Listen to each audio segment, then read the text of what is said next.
This is what I come home to. Niggas wanna throw my dishes around like a little bitch instead of knocking on my door letting me know they got an issue with me. My plate's not gonna punch you back, nigga. Shit look like a whole domestics. That's 2 days in a row. You done breaking shit yet? At this point, I'ma assume you just pussy. And you giving off broke nigga energy. But you don't wanna knock on that door though. Nigga, you never bought any dish in there. All the dishes that you say you got, those not even your dishes, bro. You stole every dish in there. You little dirty ass. Dirty ass. Fuck is wrong with you? Like, this nigga got his deep. He just stole niggas' pots and pans and said it was his. And claimed it. He found them Jones in the basement. You stole them Jones, bro. Not the basement. You ain't go to Target or Walmart or nothing. You just stole dishes.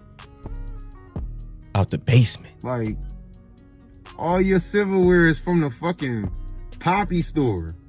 You got plastic, bro. You ain't buy yourself no real dishes. It's only him, I guess.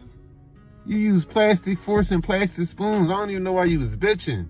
You had one glass bowl and a pot and pan you stole.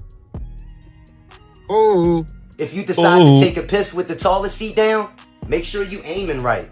At this point, I'ma question your sex life if you can't clear a bowl that wide. And you might need to go get checked. I think you got blood in your urine. Real shit. I'm about to start asking niggas, why you always doing shit? What, you got your tampon on? Huh? Why you always on some bullshit? What, you got a tampon? What, you got to change your pad? Always on some bullshit. I can't even walk the streets comfortably anymore. Damn. I'm popping too much. I gotta come straight in the house now because I'm scared that a hating ass nigga with no motivation might kill me. Damn.